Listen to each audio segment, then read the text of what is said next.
बातें मत करिए ना सर, न्यूक्लियर फिजिक्स इसके बारे में बात करते हैं।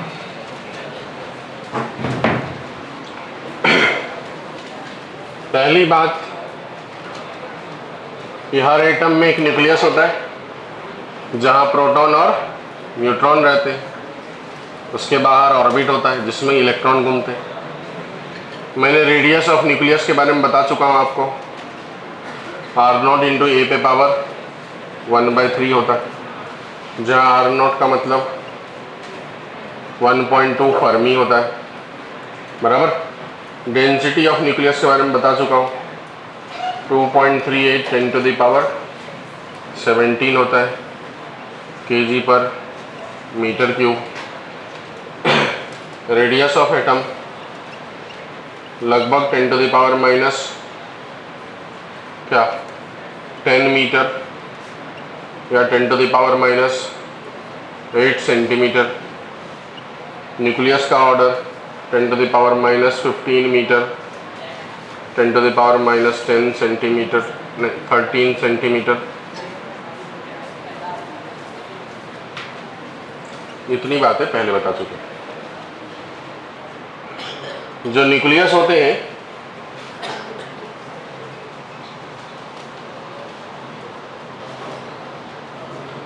उसके अंदर कौन कौन रहता है? प्रोटॉन और न्यूट्रॉन, बराबर। ध्यान से समझना अच्छे से। प्रोटॉन के ऊपर कौन सा चार्ज है? पॉजिटिव। और न्यूट्रॉन के ऊपर कौन सा चार्ज है? नेगेटिव बोल रहे, देख रहे हो। न्यूट्रॉन के ऊपर 0 चार्ज है, प्रोटॉन के ऊपर। तो न्यूट्रॉन एक दूसरे को ग्रेविटेशनल फोर्स की वजह से अट्रैक्ट करेगा, हाँ या ना? न्यूट्रॉन प्रोटॉन भी एक दूसरे को ग्रेविटेशनल फोर्स की वजह से अट्रैक्ट करेगा। प्रोटॉन एक दूसरे को इलेक्ट्रिक फोर्स की वजह से रिपेल करेगा और ग्रेविटेशनल फोर्स की वजह से अट्रैक्ट करेगा, बराबर। तो प्रोटॉन के बीच में कंटिन्यूसली क्या चल रहा है? अट्रैक्शन भी और रिपल्सन भी। अगर आप अट्रैक्शन और रिपल्सन, ग्रेविटेशन और इलेक्ट्रोस्टैटिक को कंपेयर करेंगे तो आपको समझ में आएगा कि इलेक्ट्रोस्टैटिक फोर्स बहुत ज़्यादा होता है ग्रेविटेशनल फोर्स के रिस्पेक्ट में। अगर आपको कंपेयर करना हो तो कर लो, gravitational force by electrostatic force, दो प्रोटॉन के बीच में। तो gravitational force G m1 m2 bye r² लगाना होता है, और electrostatic force K q1 q2 bye r² लगाना होता है। डिस्टेंस दोनों के बीच में जो भी रहेगा तो कैंसिल ही होना है। G की वैल्यू 6.67 10 to the power minus 11, mass of proton 1.67, 2 बार into 10 to the power minus 27 कितना हो जाएगा? 54 बाय K का मतलब 9 into 10 to the power 9। Charge of electron 1.6, मतलब प्रोटॉन का चार्ज वही होगा प्लस में जितना इलेक्ट्रॉन का होता है। तो 1.6 into 1.6 10 to the power minus 38। अपन को समझ में आएगा, इसे सॉल्व करेंगे तो ऊपर में आएगा 6.67 इंटू 1.67 इंटू 1.67, नीचे में आ जाएगा 9 into 1.6 into 1.6 into 10 to the power, देखो 54 और 11 कितना हो जाएगा? 65, और यहाँ पर 38 और 9 कितना हो जाएगा? 29। तो माइनस 29 नीचे और माइनस 65 ऊपर, तो बच गया कितना ऊपर में? माइनस, बताओ 29 मतलब एक कम 30 हो गए, और उधर 65 है तो 35, 36 हो गए। देखो ये नंबर छोटा है कि बड़ा है? छोटा है ना? छोटा है कि बहुत छोटा है? बहुत छोटा है, ठीक है। इसका मतलब ये हुआ कि ग्रेविटेशनल फोर्स काफ़ी छोटा होता है इलेक्ट्रोस्टैटिक फोर्स के रिस्पेक्ट में। Gravitational force is much less than electrostatic force, इसलिए ग्रेविटेशनल फोर्स को वीक फोर्स माना जाता है। W दो बार ही होगा कि ये होगा? वीक फोर्स, ठीक है, वीक फोर्स माना जाता है, बराबर। अब देखो, तो इसका मतलब हावी कौन है? इलेक्ट्रोस्टैटिक फोर्स, मतलब रिपल्सन हावी होने वाला है। अब प्रोटॉन प्रोटॉन के बीच में होने वाले रिपल्सन की वजह से ये मान लो न्यूक्लियस का रेडियस है। जनरली रेडियस जो होता है वो 10⁻⁻15 मीटर, मतलब 1 फर्मी का रेंज होता है। किसी का 1 फर्मी, किसी का 1.2 फर्मी, किसी का 1.5 फर्मी, इसी के आसपास होगा। मतलब 1.2 1.3 तक खत्म हो जाता है न्यूक्लियस, बड़ा से बड़ा न्यूक्लियस, उससे आगे नहीं होता। तो इसी ऑर्डर में होता है। तो इसी ऑर्डर के बीच में प्रोटॉन प्रोटॉन के बीच में जो रिपल्सिव फोर्स है, जो इलेक्ट्रोस्टैटिक फोर्स है, वो हावी होगा। और अगर ये हावी होगा तो एक दूसरे के पास आएंगे, एक दूसरे से दूर जाएंगे। एक दूसरे से दूर जाएंगे तो पॉसिबिलिटी ये है कि ये प्रोटॉन यहाँ बाहर आ जाए और ये प्रोटॉन भी बाहर आ जाए। और न्यूक्लियस से अगर प्रोटॉन बाहर आ गया, खुद ही हमने निकाले कि खुद ही हो रहा है ये प्रोसेस, खुद ही हो रहा है process electrostatic force of repulsion की वजह से। अगर ऐसा हो जाए तो न्यूक्लियस टूट जाएंगे, मतलब न्यूक्लियस स्टेबल फिर नहीं रहेगा, जबकि प्रैक्टिकली में न्यूक्लियस स्टेबल होता है। इसका मतलब ये है कि यहाँ पर कोई न कोई और है जो क्या कर रहा है, इसे काउंटर कर रहा है, बराबर। वो जो कोई न कोई और है, वही जो कोई और है उसको कहते हैं न्यूक्लियस फोर्स। न्यूक्लियस फोर्स या न्यूक्लियर फोर्स, ये फोर्स यहाँ पर है जो कि स्टेबिलिटी ऑफ न्यूक्लियस के लिए रिस्पॉन्सिबल। अगर ये नहीं होता तो न्यूक्लियस स्टेबल हो नहीं सकता, क्योंकि सभी प्रोटॉन न्यूक्लियस से क्या आ जाएंगे, बाहर आ जाएंगे। और सभी प्रोटॉन न्यूक्लियस के बाहर आ जाए तो न्यूक्लियस जो है उसके अंदर क्या बच जाएगा, सिर्फ और सिर्फ न्यूट्रॉन। जबकि न्यूक्लियस की परिकल्पना ही है प्रोटॉन और न्यूट्रॉन की वजह से। अगर प्रोटॉन न्यूक्लियस में है ही नहीं तो फिर न्यूक्लियस के अंदर पॉजिटिव चार्ज नहीं रहेगी, और न्यूक्लियस के अंदर पॉजिटिव चार्ज अगर नहीं रहेगी तो वो जितने भी रदरफोर्ड और बाकी सब जो है वो सब खत्म हो जाएंगे। इलेक्ट्रॉन का घूमना भी खत्म हो जाएंगे। तो इलेक्ट्रॉन को अट्रैक्ट करके इलेक्ट्रोस्टैटिक फोर्स लगा करके सर्कुलर का कॉन्सेप्ट लगता है, और इलेक्ट्रॉन चारों तरफ क्या होता है, घूमते रहते हैं। तो पूरे कॉन्सेप्ट ही खत्म हो जाएंगे, मतलब एग्जिस्ट ही नहीं करेगा, न्यूक्लियस खत्म, खलास, बराबर है।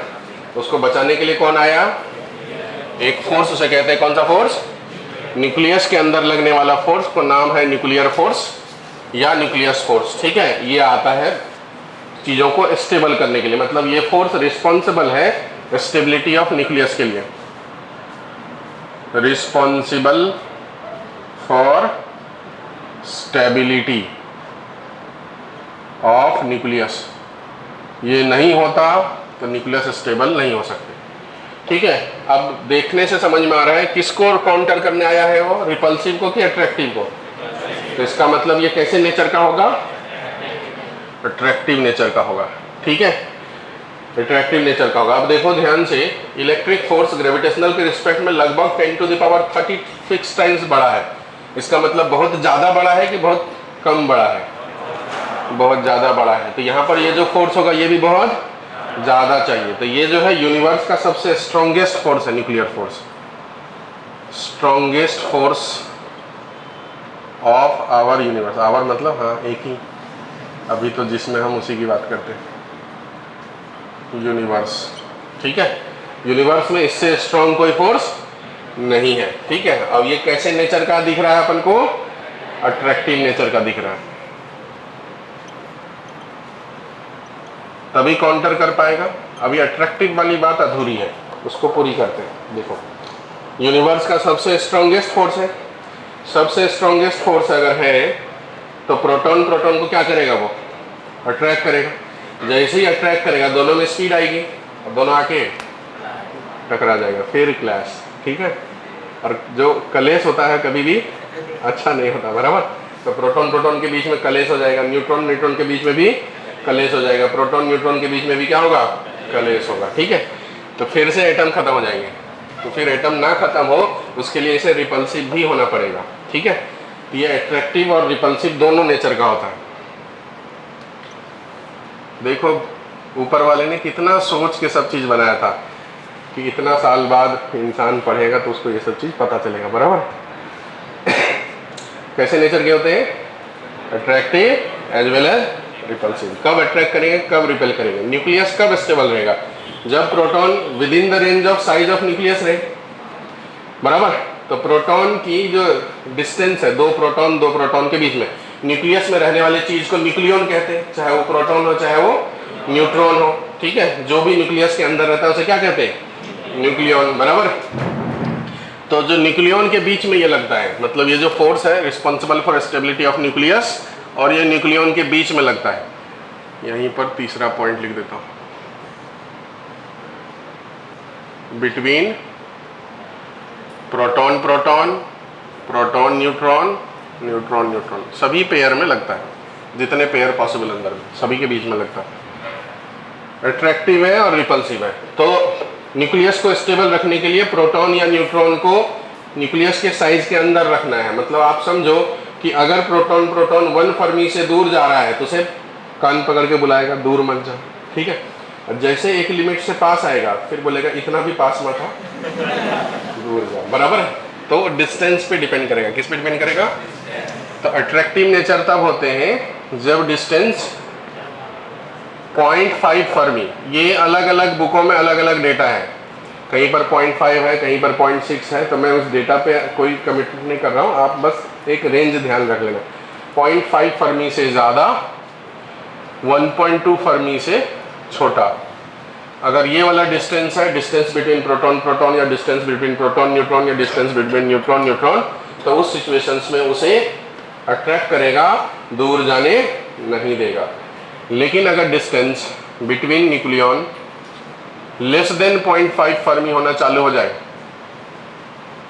तो जरूरत से ज्यादा चिपकना चालू हो जाएगा, तो न्यूक्लियर फोर्स बोलेगा अब दूर हट जाओ, एकदम पास मत आओ, नहीं तो कांड हो जाएंगे, ठीक है। तो ये जो कंडीशन है आप ध्यान रखेंगे, बरोबर है। कैसे नेचर के फोर्स है ये? अट्रैक्टिव नेचर का फोर्स है, यूनिवर्स का सबसे स्ट्रॉन्गेस्ट फोर्स है। कहाँ लगता है? न्यूक्लियस के अंदर लगता है, प्रोटॉन प्रोटॉन, न्यूट्रॉन न्यूट्रॉन और प्रोटॉन न्यूट्रॉन के बीच में। अट्रैक्टिव भी हो सकती है और रिपल्सिव भी हो सकती है। अट्रैक्टिव कब होगी? जब न्यूक्लियन के बीच का डिस्टेंस 1.2 फर्मी से छोटा और 0.5 फर्मी से, कुछ बोल रहे हैं सर? नहीं,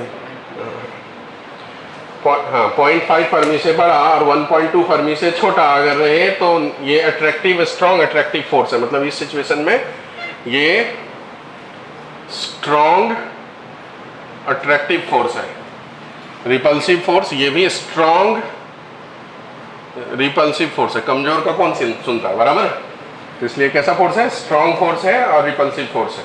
लेकिन अब यहाँ पर ख्याल आता है कि जब ये प्रोटॉन प्रोटॉन के बीच में लगता है, न्यूट्रॉन न्यूट्रॉन के बीच में लगता है, तो जैसे मान लो इसमें प्रोटॉन है कि नहीं, और मेरे बॉडी के अंदर भी बहुत सारे प्रोटॉन होंगे, तो उसके बीच में भी तो लग सकता है। ऐसा क्यों नहीं हो रहा है?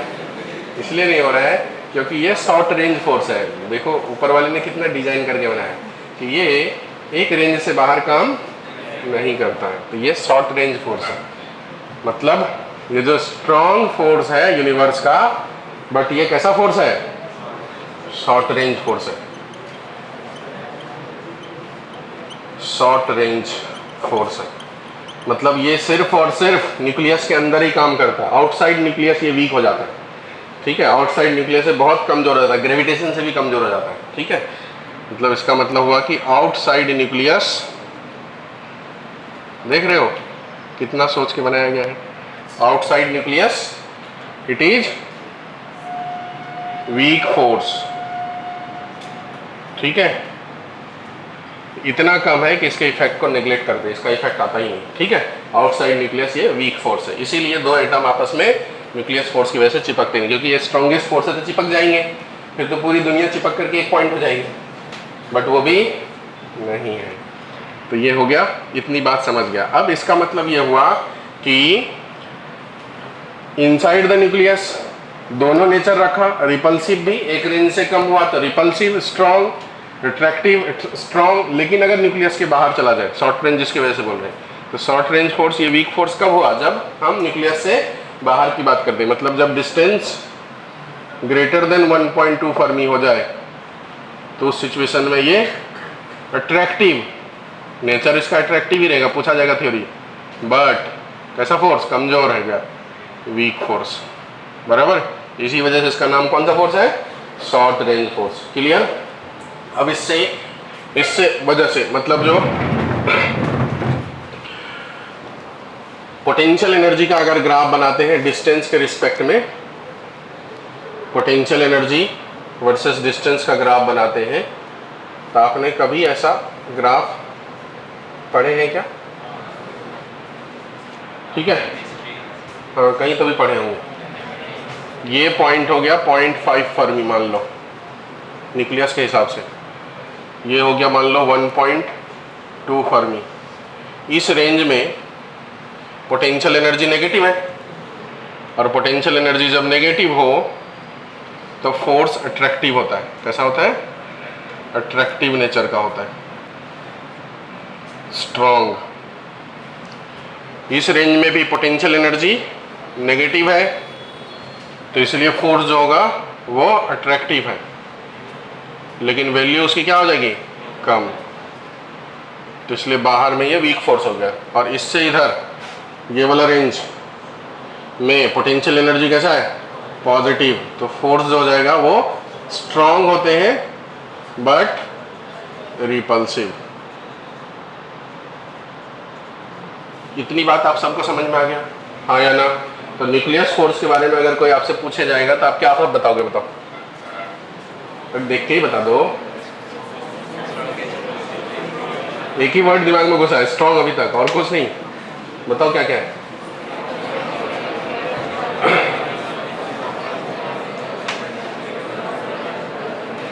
न्यूक्लियस फोर्स न्यूक्लियस के अंदर रहता है, बाहर में इसके इफेक्ट नहीं के बराबर, नेग्लिजिबल। ये वीक फोर्स है, ठीक है, outside the nucleus. Inside the nucleus it is strongest force of our universe. बराबर है, हमारे यूनिवर्स का सबसे स्ट्रॉन्गेस्ट फोर्स है। इसीलिए इसे शॉर्ट रेंज फोर्स कहते हैं, क्योंकि ये विद इन द लिमिट काम करता है, उसके बाद इसका वैल्यू लगभग नहीं के बराबर हो जाता। ठीक है, किसके किसके बीच में लगता है ये? Between proton proton, proton neutron और न्यूट्रॉन न्यूट्रॉन, मतलब सभी न्यूक्लियॉन्स के बीच में लगने वाला है। ये अट्रैक्टिव और रिपल्सिव दोनों नेचर के हो सकते हैं। कब अट्रैक्टिव होंगे? जब न्यूक्लियॉन्स के बीच का डिस्टेंस 0.5 फर्मी से ज्यादा और 1.2 फर्मी से कम हो, तो ये अट्रैक्टिव और स्ट्रॉन्ग फोर्स है। जब डिस्टेंस न्यूक्लियॉन के बीच में 1.2 फर्मी से ज्यादा हो तो फिर ये वीक अट्रैक्टिव फोर्स है, और जब डिस्टेंस बिटवीन न्यूक्लियॉन 0.5 फर्मी से कम हो तब ये स्ट्रॉन्ग रिपल्सिव फोर्स है। बरोबर है, इतनी बात बैठ गया दिमाग के अंदर। अब ये पूछा जाता है कि proton proton, proton neutron, neutron neutron में कौन सा फोर्स ज्यादा है? तो अगर हम न्यूक्लियस फोर्स की बात करेंगे तो प्रोटॉन प्रोटॉन में जितना लगेगा उतना ही प्रोटॉन और न्यूट्रॉन में लगता है, उतना ही न्यूट्रॉन और न्यूट्रॉन में लगता है। कब? इफ हम लोग न्यूक्लियस फोर्स की अगर मैं बात करूं तो वो न्यूक्लियॉन्स के बीच में सेम लगता है, ठीक है। लेकिन जब नेट फोर्स की बात करते हैं तो नेट फोर्स बदल जाएगा, नेट फोर्स बदल जाएगा। नेट फोर्स की बात करेंगे प्रोटॉन प्रोटॉन न्यूट्रॉन न्यूट्रॉन में, तो अब देखो ध्यान से, अगर मैं प्रोटॉन प्रोटॉन की बात करूं तो न्यूक्लियर फोर्स इसे क्या करेगा? अट्रैक्ट। ग्रेविटेशनल फोर्स भी इसे क्या करेगा? अट्रैक्ट। और इलेक्ट्रोस्टैटिक फोर्स इसे क्या करेगा? रिपेल। बराबर। लेकिन अगर हम प्रोटॉन और न्यूट्रॉन की बात करेंगे तो प्रोटॉन न्यूट्रॉन में भी न्यूक्लियस फोर्स क्या करेगा? इसे अट्रैक्ट। ग्रेविटेशनल फोर्स भी क्या करेगा? इसे अट्रैक्ट। और इलेक्ट्रोस्टैटिक फोर्स तो यहाँ होगा ही नहीं, क्योंकि एक के ऊपर चार्ज और एक न्यूट्रल है। उसी तरीके से न्यूट्रॉन न्यूट्रॉन की बात करेंगे तो न्यूक्लियस फोर्स अट्रैक्ट करेगा और ग्रेविटेशनल फोर्स भी अट्रैक्ट करेगा। इलेक्ट्रोस्टैटिक फोर्स तो यहाँ होगा ही नहीं, ठीक है। तो नेट फोर्स जब भी हम बात करेंगे तब बात बताओ, नेट फोर्स यहाँ ज़्यादा होगा कि यहाँ ज़्यादा होगा कि यहाँ ज़्यादा होगा? सबसे कम ऊपर वाले में, क्योंकि यहाँ दो ऐड हो जाएंगे और एक उसका माइनस होगा, ऊपर वाले में होगा ना, डायरेक्शन के हिसाब से। मतलब इसके ऊपर जो नेट फोर्स होगा क्या बोलेंगे? Nucleus force plus gravitation minus electrostatic. बराबर है ना? तो सबसे कम ऊपर वाले में, मतलब जो नेट फोर्स हो गई उसकी सबसे कम वैल्यू किसके किसके बीच में काम आएगी? Proton proton. नेट की बात कर रहा हूं मैं, ठीक है। उससे ज्यादा इस दोनों का होगा, ये बात तो तय है। समझ पा रहे हैं कि नहीं समझ पा रहे हैं? इस दोनों का उससे ज्यादा होगा। अब उस ज्यादा में भी अगर आप ध्यान से देखोगे तो देखो, न्यूक्लियस फोर्स जितना यहाँ लगेगा उतना ही यहाँ लगेगा, उससे तो कोई फर्क नहीं पड़ा। यहाँ पर नेट फोर्स की जो बात करेंगे इस दोनों में, नेट वैल्यू वो nucleus force plus gravitation force की बात हो जाएगी। तो ग्रेविटेशन न्यूक्लियस फोर्स दोनों में सेम है। ग्रेविटेशन जहाँ ज़्यादा होगा वो ज़्यादा, जहाँ कम होगा वो कम। तो ग्रेविटेशन मास पे डिपेंड करेगा। तो देखो यहाँ प्रोटॉन और न्यूट्रॉन का मास आना है और यहाँ पर न्यूट्रॉन और न्यूट्रॉन का मास आना है, तो किसका मास ज़्यादा है? न्यूट्रॉन न्यूट्रॉन के पेयर का मास ज़्यादा है ना, तो जो ज़्यादा फोर्स है सबसे ज़्यादा कौन होगा? न्यूट्रॉन न्यूट्रॉन में। तो जो नेट फोर्स हुआ सबसे ज़्यादा न्यूट्रॉन न्यूट्रॉन में, उसके बाद प्रोटॉन न्यूट्रॉन में, फिर उसके बाद प्रोटॉन प्रोटॉन में। तो सवाल में ये दोनों चीज़ें पूछी जा सकती है, तो पूछी जा सकती है, तो आपको ध्यान रखना है कि प्रोटॉन प्रोटॉन मतलब न्यूक्लियस फोर्स के बारे में बोल रहा है सीक्वेंस या नेट फोर्स के बारे में बोल रहा है सीक्वेंस। ठीक है, चलो अब इतनी बातें लिख देते हैं।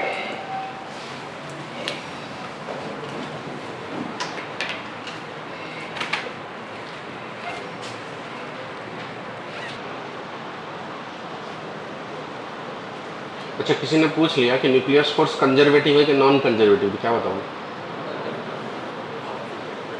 क्या बताओगे? Non conservative. क्या बताओगे? फिर ये पोटेंशियल का ग्राफ क्यों बनाया मैंने? नॉन कंजर्वेटिव फोर्स के लिए तो पोटेंशियल एनर्जी डिफाइन ही नहीं है ना। हाँ, डिफाइन है क्या? तो फिर ये कंजर्वेटिव फोर्स है। अब जैसे कि पार्टिकल को इधर लेके गए, न्यूक्लियस फोर्स अंदर की तरफ लग रहा है, और इधर लेके जाएंगे तो न्यूक्लियस फोर्स बाहर की तरफ थोड़ी लगना चालू हो जाएगा। नॉन कंजर्वेटिव वो होते हैं जिसका डायरेक्शन मोशन के डायरेक्शन के ऊपर डिपेंड करता है, बदल जाता हो, वो नॉन कंजर्वेटिव, क्योंकि वहाँ पर वर्क डन नॉन जीरो हो जाएगा। अगर पार्टिकल इधर जा रहा है तो न्यूक्लियस फोर्स इधर की तरफ है, इधर भी लाओगे तो न्यूक्लियस फोर्स इधर की तरफ ही होगा। न्यूक्लियस फोर्स पार्टिकल के वेलोसिटी के डायरेक्शन की वजह से बदलता नहीं है, इसलिए कंजर्वेटिव फोर्स है। लिख लेना कहीं पर, नहीं तो बाद में सब कुछ पढ़ते हुए भी आप गलत करो। नॉन कंजर्वेटिव लग रहा है, एन से नॉन कंजर्वेटिव, एन से न्यूक्लियस फोर्स। हटाओ।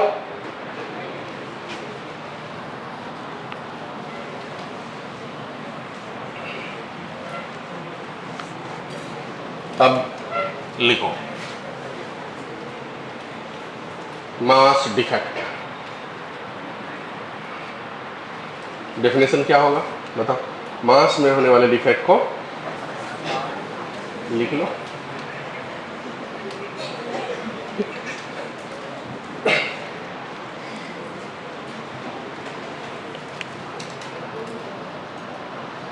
मास डिफेक्ट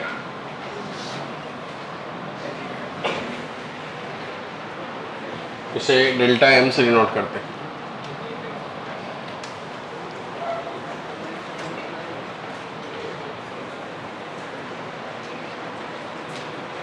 पहले एक बात और समझ लो, आगे चल करके जरूरत पड़ सकती है, या हो सकता है आपको मालूम हो, वो केमिस्ट्री में पढ़े होंगे कि प्रोटॉन कंटिन्यूसली अपने आप को न्यूट्रॉन में कन्वर्ट करते रहता है और न्यूट्रॉन कंटिन्यूसली अपने आप को प्रोटॉन में कन्वर्ट करते रहता है। ठीक है, और इस प्रोसेस में पार्टिकल निकलती है, उसका नाम है पाई मेसॉन। इस प्रोसेस में जो पार्टिकल निकलती है उसका नाम है पाई मेसॉन। ठीक है, दो प्रकार की चीज़ें यहाँ होती है, एक न्यूट्रिनो एक एंटी न्यूट्रिनो। पढ़े? तो दो प्रकार की चीज़ें होती है, एक न्यूट्रिनो और एक होता है एक एंटी न्यूट्रिनो। ये दो पार्टिकल इस प्रोसेस में निकलते रहता है, न्यूट्रिनो और एंटी न्यूट्रिनो। रिएक्शन वगैरह हम बाद में समझाएंगे। पहले जो बात हमको यहाँ समझानी है वो ये कि किसी भी न्यूक्लियस के अंदर अगर n/p का रेशियो 1.5 से ज़्यादा हो जाए, ठीक है, क्योंकि एक ही टाइम में न्यूट्रॉन प्रोटॉन में कन्वर्ट हो रहा है, प्रोटॉन न्यूट्रॉन में कन्वर्ट हो रहा है। ठीक है, अगर n/p का रेशियो 1.5 से ज़्यादा हो गया तो इसका मतलब हुआ नंबर ऑफ न्यूट्रॉन जो है बहुत ज़्यादा है एज कंपेयर टू प्रोटॉन। उस वक्त में न्यूक्लियस फोर्स सभी के बीच में बैलेंस नहीं बना पाता है। ये एक जनरल टर्म है, मतलब जनरल रेशियो है। हो सकता है 1.9 में भी हो जाए, हो सकता है 1.51 में भी हो जाए। ठीक है, 1.49 में भी हो जाए, 51 में ही हो जाए। बुकों में ये डेटा लिखा हुआ, मैंने इसलिए लिखा हूँ। अगर नंबर ऑफ न्यूट्रॉन प्रोटॉन से बहुत ज़्यादा हो जाता है तो वो न्यूक्लियस अनस्टेबल हो जाता है, मतलब उसमें न्यूक्लियस फोर्स भी उसे स्टेबल नहीं रख पाता है, तो वो न्यूक्लियस ब्रेक हो जाता है। और जो ब्रेक हो जाते हैं, अपने आप जो टूटते हैं, खुद से जो टूटते हैं, उसे कहते हैं रेडियो एक्टिव मटेरियल। क्या कहते हैं? Radio active material. तो पीरियोडिक टेबल में आप देखें, आपने पीरियोडिक टेबल पढ़े होंगे ना, उसको नीचे वाले सीरीज बोला जाता है एक लिमिट के बाद कि ये सब रेडियो एक्टिव एलिमेंट है, बराबर। तो वो सभी जिसमें n/p का रेशियो ज़्यादा हो जाए, 1.5 एक जनरल डिजिट है, मतलब इस पर रिजिड मत हो जाना, ठीक है। उसके बाहर जितने भी एलिमेंट होते हैं उस सब के पास रेडियो एक्टिव नेचर होता है, जो खुद से टूट के अपने आप को 2 स्टेबल पार्टिकल में कन्वर्ट करना चाहता है। और जो लास्ट स्टेबल एलिमेंट है वो है कौन, बताओ? ये तो पता होगा आप सबको, पीरियोडिक टेबल में 82 atomic number, lead atomic number 82, उसके बाहर जितने भी हैं सब रेडियो एक्टिव एलिमेंट है, ठीक है। नहीं पता है, कुछ नहीं पता, फिर आप लोगों को क्या पता है भाई, ठीक है, बाद में लिखाता हूँ मैं, फिर प्रॉपर लिखना पड़ेगा। चलिए मास डिफेक्ट पे बात करते हैं। मान लो कि एक हाइड्रोजन की बात करते हैं। हाइड्रोजन का एटॉमिक नंबर 1 है और मास नंबर 1 है। इसमें कितने प्रोटॉन है? 1। और कितने न्यूट्रॉन है? 1।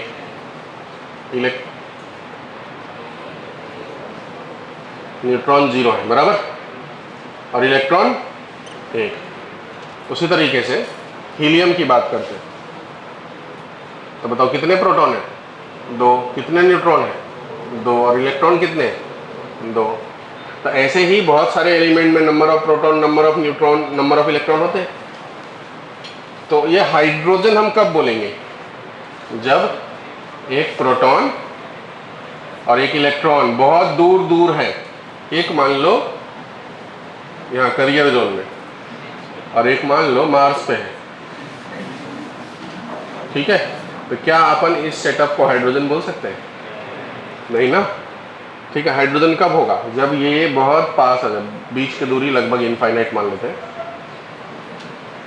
तो ये हाइड्रोजन नहीं है। लेकिन अगर इसे धीरे धीरे धीरे धीरे पास लाए, बहुत ज़्यादा पास ला दे ताकि ये ऐसा सर्कल में घूमने लगे प्रोटॉन के चारों तरफ, तो ये सेटअप क्या कहलाएगा?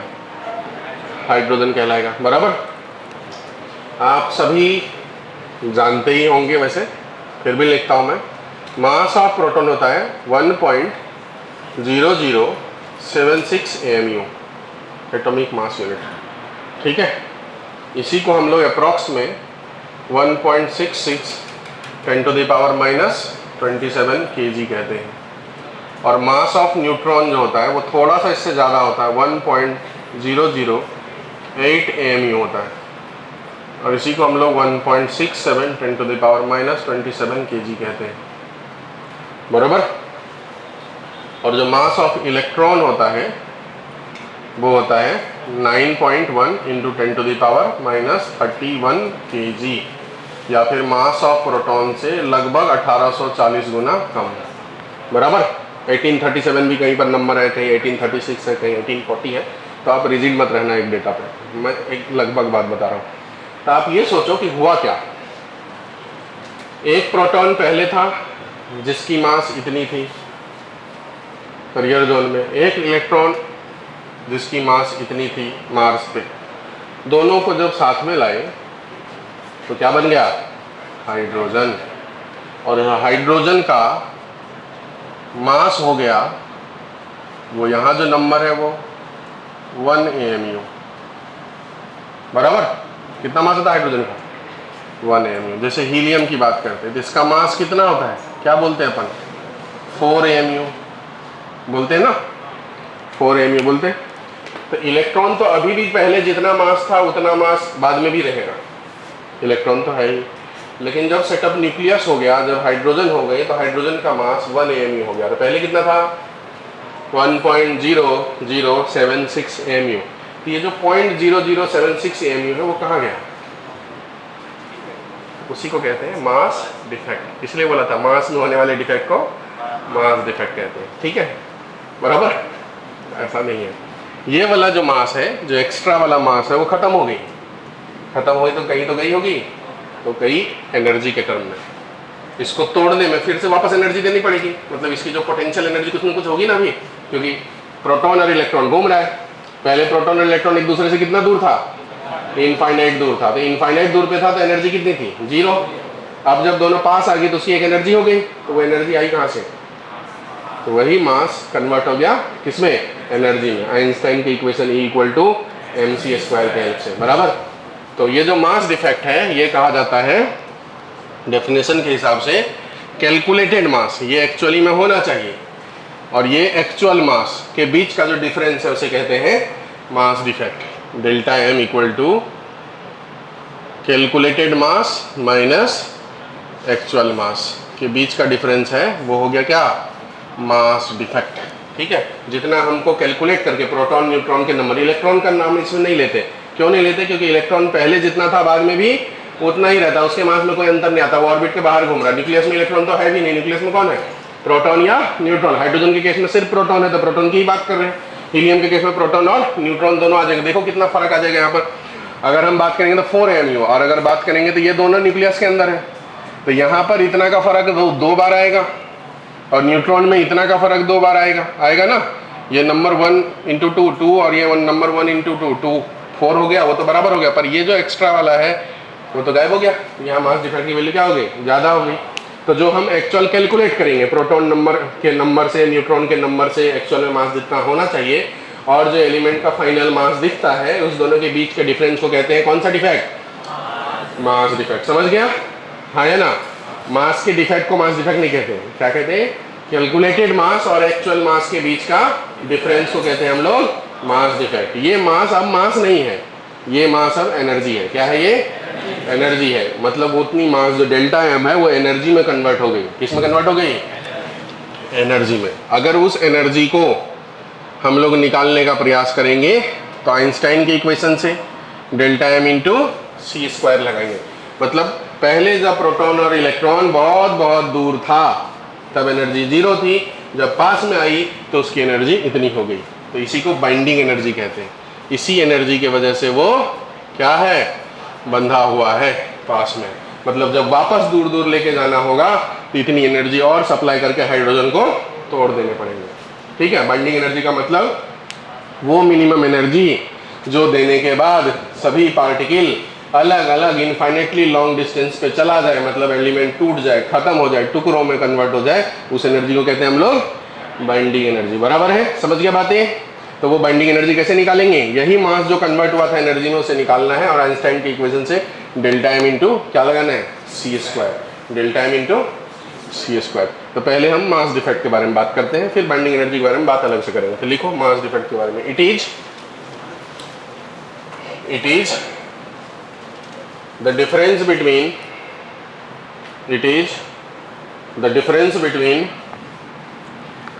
actual mass and calculated mass. It is the difference between actual mass and calculated mass. Actual mass and calculated mass. नीचे फॉर्मूला लिख देंगे, delta m equal to calculated mass minus actual मास।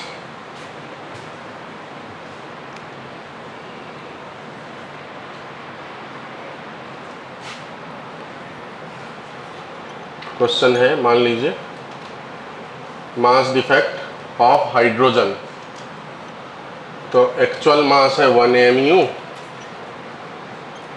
और कैलकुलेटेड मास हो गया 1.0076 mu, तो जो delta M हो गया वो हो गया 0.0076 AMU। उसी तरीके से अब लिखते चलो ये सब बातें। मास डिफेक्ट ऑफ हीलियम,